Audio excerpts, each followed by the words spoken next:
Pues aquí empiezo. Muchísimas gracias por compartir con nosotros este ratito, y a María José y a mí nos ha tocado hablar de, espérate que lo tengo que apuntar porque si no me tengo que tirar, cultura del emprendimiento, formación, información e internacionalización. Madre mía. Y quizá de toda la gente que está comentando Silvia, que habían participado en este documento, os puedo asegurar que todo el mundo había dicho que era un problema de cultura. Estamos aquí en un entorno donde, bueno, nosotros esto del riesgo nos gusta tirando a poco. Y al final, emprender en Deep Tech todavía es más, tienes que asumir más riesgos y quizás sea un continuo que hay que cambiar. La cultura no se cambia de un día para otro, pero hay que hacer mucho esfuerzo para que eso cambie y que se asuma el riesgo como algo más.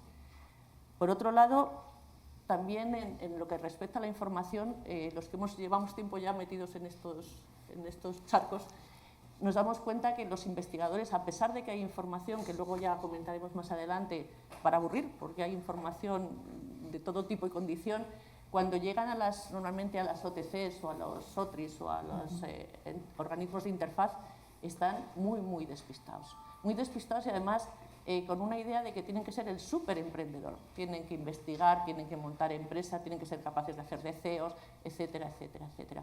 Y quizá hay demasiada información y no muy relevante, porque lo que sí que te das cuenta es que eso asusta un montón. Cuando piensas que tienes que dejar tu carrera de investigadora para dedicarte a otra cosa, lo tienes mal, porque eres muy buen investigador, raramente vas a ser un buen CEO, vas a hacerlo regulines. Y cuando uno mira las empresas que funcionan es cuando ese par CEO-investigador funciona. Cuando tú consigues montar ese par, y quizás sea una de las dificultades montarlo, esas empresas van para adelante de forma muy interesante.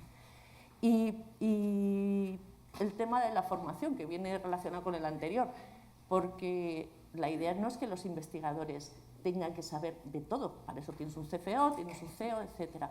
Sí que tienen que conocer de qué va la cosa, cuando lean algo entenderlo, pero muchas veces se trata en muchas oficinas de transferencia, incluso ellos mismos creen que tienen que saber casi más que el CEO o casi más que la persona que va a llevar todos los temas financieros. Y eso es otra cosa que tenemos que corregir y tenemos que valorar cómo podemos hacer que se llegue con menos... porque muchas veces eso hace que la gente se repliegue, que los investigadores no den el paso adelante. Y por supuesto que no vamos a decir de la internacionalización, con el miedo que nos da. Al final, este tipo de proyectos que cuestan tanto lanzar adelante, porque uno pone en costo lo que supone llegar a un TRL4 y empiezas a poner dinero, solo tiene sentido si tú lo vas a comercializar de forma global. Si te quedas en tu región, pues evidentemente no compensa. Y por otro lado, en este tipo de empresas donde el tiempo a mercado es muy largo, hay que hacer una inversión enorme y demás, al final pues la financiación muchas veces, por desgracia, pues hay que buscarla fuera. Y eso pasa porque estás en los mercados y tienes que tener esa visión internacional. Y para hablar de todo esto, pues María José, empezamos con el primero, que es cultura. María José nos va a hablar de la cultura y la cultura del emprendimiento. Sí, pues sí, vamos a ir salpicando un poquito, porque al final son temas que están todos ellos muy relacionados, pero es verdad que nos enfrentábamos a ¿y cómo empezamos? Porque, como decía antes Silvia, hay cosas que parece que son de perogrullo. Y la cultura son de esas cosas que es que parece que es una perogrullada, pero es no voy a decir que la gran, porque son todas grandes elementos a considerar, pero al final todos miramos al Silicon Valley o a la zona de Boston y decimos, y replicamos, intentamos replicar ecosistemas, pero hay un elemento ahí que va más allá, que es la idiosincrasia del territorio, cómo se hacen las cosas, ¿no? Y ahí es donde la cultura verdaderamente es a lo que alude, a lo que apela. Entonces, en ese sentido, como no sabíamos cómo empezar, pues miramos y decimos, ¿y qué dice la RAE, ¿no? ¿Cómo define la cultura? Y la define con una doble acepción. Por un lado dice que es la capacidad del individuo de educarse, es decir, estamos hablando de formación en el individuo para emitir juicios de valor, en este caso para estar educado en emprendimiento, en creación de empresas, en lanzar, en tener innovación, en abordar una innovación. Y por otro lado, la segunda acepción, igual de bonita, es cuando dice que es el conjunto de valores del grupo. Es decir, aquí ya nos acota a un grupo social, en este caso España, y a una época. Con lo cual ya tenemos dos elementos sobre los cuales posicionar la cultura muy buenos. Entonces decimos, bueno, ¿y entonces de qué depende? ¿Vale? Ya sabemos lo que es la cultura, es la forma en la que nos conducimos más o menos y nos entendemos los que estamos, pero ¿de qué depende? Pues depende de factores históricos, esos no los podemos cambiar, son los que son, pero sí podemos actuar sobre los factores presentes. Tienen que ver con la legislación, tienen que ver con la política, tienen que ver con la financiación, con los valores de la sociedad, con la percepción del riesgo y del fracaso. Y en todos esos podemos actuar, desde luego, con el sistema educativo, cómo nos vamos educando a lo largo de toda la vida hacia este tipo de iniciativas. Y en ese sentido, pues lo que hemos también considerado es, bueno, ¿por qué lo hacemos nosotros distinto que en Europa? ¿Qué hacen ellos que no hagamos nosotros? Por no hablar ya de China o de Estados Unidos. Vamos a quedarnos en Europa. Sabéis todos que en Europa además hay unos indicadores muy buenos que se hacen desde la Unión Europea, que son los balances de los rankings de innovación por países y por regiones. Entonces ahí más o menos podemos identificar 4 grandes bloques. Los del norte, Escandinavia, Dinamarca y Países Bajos, los del centro, Alemania, Bélgica y Austria, más o menos, el este y los del sur, donde estaría España. Entonces, los del norte, los primeros, pues son muy buenos en emprendimiento porque además lo ven como un valor social positivo, como una generación de riqueza y de bienestar social, y el conocimiento que genera barreras de entrada, el conocimiento que es disruptivo, el conocimiento basado en tecnología y a ser posible en Deep Tech. Con lo cual, la sociedad ya, bueno, ya ayuda en actuar en esa dirección. Como la sociedad lo percibe muy bien, tienen un gran apoyo gubernamental, porque esto al final, esto es una convergencia de arriba abajo y de abajo arriba. Las fuerzas se tienen que encontrar. Si no, solamente de arriba abajo no funciona y de abajo arriba, pues uno no llega nunca, se desgasta en el camino, ¿no? Entonces se encuentran en el medio. Entonces, por un lado, la sociedad lo considera de gran valor. Por otro lado, hay ayudas o soporte legislativas y financieras. Y, por otro lado, bueno, pues, se contempla como una muy buena opción profesional y de crecimiento personal. Eso, sin embargo, por ejemplo, en los países de Centro Europa pasa un poquito menos. Ahí se contempla, está bien, tienen pues una intención de, bueno, pues al menos de considerarlo, pero no de considerarlo ya de una forma tan clara como en los del norte, ¿no? Bueno, ¿qué hago? ¿Me voy a la gran empresa? ¿Me voy a Siemens? Yo soy alemán, ¿me voy a Siemens o a Volkswagen o a Audi o creo una empresa? Que soy ya, pues tienen, unos deciden unas cosas, otros deciden otras, pero no está tan claro ese entusiasmo emprendedor y de innovación como el que tienen en Centro Europa. Bueno, y las cosas se acompañan razonablemente bien. En Europa del Este lo que nos está pasando es que son ecosistemas poco maduros, pero con una proyección importante, porque la gente está muy estimulada, entiende que es una forma de generación de valor, pero bueno, van llegando un poquito más tarde, pero van cogiendo carrerilla. Y luego estamos los del sur, entre los cuales nos encontramos en España, que el emprendimiento es algo más tradicional, tenemos una fuerte aversión al riesgo, hasta hace poco ni siquiera lo considerábamos más allá del emprendimiento por necesidad, las empresas no crecían, nos quedábamos más en una alternativa como pyme, con un gran miedo al fracaso. Está cambiando, pero el panorama no era muy alentador. Entonces, pero sí que es verdad que empieza a haber una corriente de emprendimiento por motivación. De ahí, sobre todo eso lo notamos en las empresas de base tecnológica. Y entonces, pues bueno, yo creo que tenemos que ser, a pesar de lo que ya he dicho ahora, de que nos cuesta mucho, yo creo que tenemos que ser positivos y trabajar en esos factores en los cuales podemos incidir, que no son la historia, pero son el resto, para impulsar y apoyar ese emprendimiento. Claro, quizá deberíamos señalar, aunque ya se han dicho, pero yo me he puesto a hablar de cultura, pero de las características de las empresas un poco de este estilo, porque a mí me deja sola. Yo me he traído la chuleta porque me enrollo, ¿eh? No, y nosotros también, que ayer fueron enrollarnos aquí 2 horas. Vamos a ser claros, vamos a acotar, que nos enrollamos. Sí, y quizá sea una de las cosas que hay que abordar, porque al final son empresas que surgen de una investigación, de una I+D muy potente, que evidentemente en su gran mayoría se desarrollan desde la investigación, desde las universidades y los centros de investigación, lo cual conlleva pues, que hay que considerar más cosas, ¿no? Y luego además, evidentemente, cuando empiezan a pensar todavía están en el laboratorio. Y el salto del laboratorio a la prueba concepto, cuando ya empezamos a poner los primeros dispositivos, lleva tiempo y además es muy, muy costoso. Y eso hace que también haya que considerarlo en los temas de inversión, que seguro que van a salir después con las siguientes personas que hablan. Además han cambiado quizá, porque los que llevamos ya tiempo en esto, en origen este tipo de empresas resolvían un problema más concreto.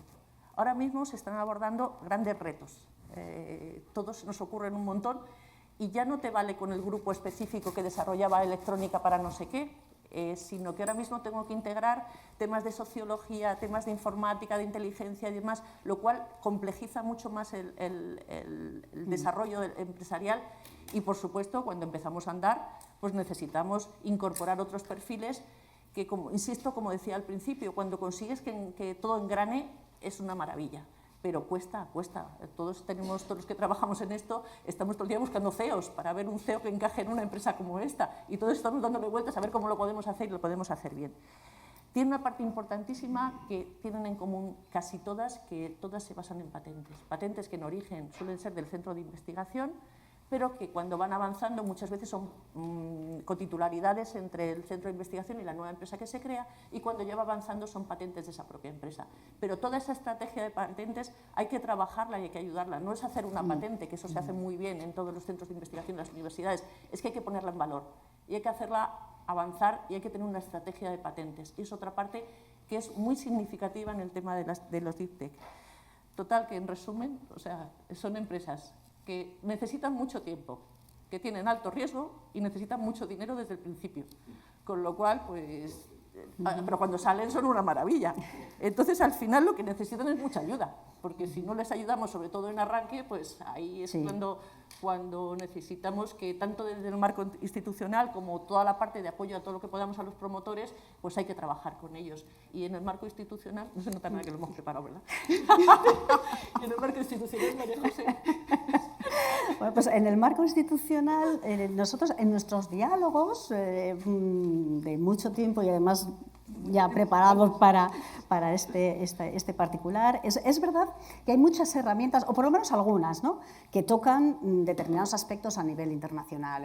Se me ocurren varias acreditaciones, pero bueno, en nuestras conversaciones hemos decidido plantearos aquí los tres clave porque solamente tenemos 15 minutos y que son el liderazgo de la institución y la gobernanza. Si no hay una apuesta decidida por todo esto, si no hay una convicción de que el centro de investigación tiene que transferir, tiene que apoyar en forma de creación de empresas, de colaboración con la industria en toda su extensión, y que la creación de empresas de base tecnológica es un elemento más, que la universidad tiene que estar también ahí en esa dimensión y que además no es simplemente como un elemento más, bueno, pues así, porque ahora está de moda, sino una convicción clara, facilitar la creación, tener una visión de entidad emprendedora en sí misma, pues hay poco que hacer. Articular eso de una manera que se conozca dentro y fuera de la institución, cualesquiera que sea, términos de cómo es el intercambio de conocimiento y la colaboración con el entorno, interna y externa, es otro must de la institución. Si no, no es muy difícil llegar a nada. Y, por supuesto, todo esto tiene que tener medidas de impacto, porque lo que no se mide. El profesor Molero, que no está hoy aquí, que fue un profesor mío en un momento determinado, decía, lo que no se mide no existe, todo vale. Y no puede ser, no vale todo. Hay que medir para saber hacia dónde va y para poder corregir. Entonces, quizá sean los tres elementos clave en los cuales luego hay que apoyar al individuo, ¿no? Pero desde un punto de vista más institucional es donde quizá tú y yo hemos convergido que esto tendría que... Selecciones porque eran 8. Sí, había que elegir. Y luego ya nos vamos al plano más individual y más personal, además de, por supuesto, las conexiones y trabajar la internacionalización, pero desde un punto de vista quizá ahí nos vendría en una segunda, bueno, digamos en la B', ¿no? Porque antes entraríamos con temas de patentes, con temas de comercialización, de business readiness level, etc. Sí, bueno, sobre todo esa capacidad organizativa que hay que tener y poner a articular todo en la misma dirección y en el mismo tiempo. El espacio-tiempo es importante cuando haces este tipo de cosas. Y particularmente el tema de incentivos. Si algo también salió en todas las reuniones, particularmente las personas que provenimos del entorno investigador, es que al final, si no tienes reconocimiento, has decidido apostar por la investigación en el marco complejo que es, y no tienes ningún reconocimiento para hacer avanzar en tu carrera investigadora, quizá pues muchas veces hay gente que da igual, que lo va a hacer igual y demás, pero estamos en el blanco y en el negro. Los grises serían menos grises. Probablemente mucha gente daría ese paso. Pero hay que seguir avanzando en ese ámbito para que, da igual que publiques un hecho, no es lo mismo publicar que montar una empresa de tech. Entonces, al final hay que hacer que todo valga lo mismo y tú decides una carrera u otra, depende de tu ámbito, de tus ambiciones, ahí tenemos la autonomía para que la gente pueda avanzar. Y lo segundo, preparación y apoyo a emprendedores, no tanto la preparación. Yo aquí abro una, vamos, ¿cómo se dice?, rompo la lanza por las OTCs. Al final hay que dotarlas, tienen que estar bien preparadas, bien formadas. Quizá uno de los problemas es estabilizar los perfiles que necesitas cuando estás en el marco público, pero cuando tú, como hemos estado juntas en el Parque de la Carlos III muchos años, cuando tú tienes que vender, necesitas gente que esté cómoda en ese ámbito comercial y eso no es fácil de estabilizar. Quizá sea, y el investigador que da estos primeros pasos necesita ese apoyo. Vamos a terminar. Bueno, un apunte en este sentido. Y también nos tenemos que mentalizar que no todos los investigadores tienen que ser emprendedores. Bueno, eso es otra. Porque parece que es que si no emprendes efectivamente, ya es terrible. No, hay muchos investigadores que pueden, bueno, pues promover una empresa de base tecnológica, asesorar en la evolución y en la dimensión de la empresa de base tecnológica, pero no hace falta que sean ellos los que se remanguen y sean los CEOs y sean el hombre orquesta. Pues no sé, uno cuando visita la zona de Boston, que seguramente muchos de ustedes lo han hecho, y le dice, no, es que este investigador reputadísimo tiene 45 empresas, el otro tiene 83, el otro 25, son todos de 12 dígitos. Y dices, a ver, estos señores no se remangan y la empujan. Estos señores lo que hacen es facilitar que haya un equipo que sea el que va con ello. Pues nosotros también tenemos que quitar esa presión al investigador y decir, es que tienes que ser tú el emprendedor, o no, te puede gustar o no, puedes elegir eso o no, pero sí hay que darte todas las herramientas para que la opción sea y en cualquier caso contribuyas a... Y además eso es importante porque al final no te puedes quedar parado, tienes que seguir innovando y la innovación la sigues haciendo a través de la I+D, del organismo del que procedes, con esos grupos, además son un referente para estas empresas. Y ya para concluir, bueno, esta parte primera tenía cuentas 11 propuestas. Una votación conjunta y os vamos a contar solo 4, pero vamos a ir rápido. Entonces, María José, yo cuento las 2 primeras y, por supuesto, además de la orientación internacional desde el momento cero, porque son empresas que no pueden nacer mirando solamente su entorno local, tienen el mundo es su frontera, con lo cual la dimensión internacional es también un elemento crucial. Habíamos planteado que, por un lado, es muy importante desde un punto de vista de cultura, centrar la comunicación, es decir, eliminar toda la infoxicación que hay en el sistema, de manera que, porque hay mucha información, pero para el emprendedor es muy difícil de localizar. Tiene que consumir mucho tiempo y mucho esfuerzo en saber qué le sirve y qué no. Entonces, de alguna manera, tenemos que canalizar y centralizar la manera de acceder a la información por parte de los emprendedores. Y la segunda iniciativa, que es muy bonita, es la creación, bueno, muy bonita nos parece a nosotras, y al foro, es la creación de una oficina de defensa al emprendedor, donde pues, se le acompañe y donde todos se le pueda defender en aquellas situaciones, sobre todo, primero, que sea altamente, con un conocimiento técnico muy alto y, por otro lado, que pueda defender al emprendedor en todos aquellos vacíos o dudas legales que en un momento dado pues están ahí. Porque a todos nos ha pasado, que nos vienen emprendedores o hay situaciones en las que alguien dice, es que no sé muy bien y son un problema y empiezas a preguntar en la red y empiezas a preguntar, pero claro, ¿cuánto más fácil sería para el emprendedor tener determinada certeza de que ese acompañamiento lo va a tener y que ese apoyo lo va a tener? Es alguien que verdaderamente, legislativamente, pueda acompañar pues eso, en su defensa, en sus actuaciones. ¿Y las otras dos, Paloma? Las otras dos, bueno, una es la creación de lo que venimos llamando el postdoc emprendedor. Al final todos conocemos los postdocs de investigación, cualquiera que se mueva en este mundo, pero su objetivo es seguir avanzando en sus TRLs, ¿no? ¿qué sucede? Que al final hay mucha gente que lo que queremos es crear una figura que o bien a través de sus resultados de investigación de su tesis doctoral o bien que se incorpore a grupos de investigación, su trabajo sea trabajar en los BRLs, es decir, cómo soy capaz de esto que tiene mi grupo o que yo conozco bien porque lo he desarrollado yo, soy capaz de ir avanzando, ir madurando el negocio, el mercado, ese tipo de cosas. Y que no tenga que hacerlo el mismo investigador que está, por un lado, haciendo TRLs y por otro, haciendo BRLs. Aquí, bueno, hemos seguido avanzando. Esto es un modelo que surgió de Estados Unidos, luego lo implantaron también en Canadá y varias universidades de Holanda también se unieron para generar este tipo de perfil, con esa idea de que su objetivo es poner tecnología en el mercado. Por otro lado, otra cosa que, bueno, esto me viene de mi tiempo de FECIT, el utilizar los medios de comunicación. No sé si cuando uno hace, en el documento esto de percepción social de la ciencia y la tecnología, cuando uno ve cómo se informa de las cosas de ciencia y tecnología, una parte importante es la televisión. Parece que no, pero se sigue viendo el telediario a las 9 o la radio. La radio cuando uno está en el atasco, y va en coche, claro. La televisión cuando uno está a las 9 ya reventado allí tomando la cena. Entonces, la idea es cómo somos capaces de crear referentes, de crear ideas, de que esto no se vea como algo raro. Y si os fijáis, cuando se habla de ciencia, que es poco, se habla siempre, muchas veces, de investigación con ratones. Se habla mucho. De lo poco que se habla bastante de investigación, poco o muy poquito, por no decir nada de la parte de innovación. Y al final necesitamos referentes, necesitamos casos, necesitamos que para cambiar cultura eso esté así. Y a lo mejor quitamos algunas noticias que no son muy alegres para poner cosas como esta que son mucho más divertidas, que generan valor, generan puestos de trabajo, generan un montón de cosas todas positivas. Y por nuestra parte, no sé si nos hemos ajustado el tiempo, porque yo no llevo el reloj, pero bueno, hemos intentado por lo menos. Muchísimas gracias.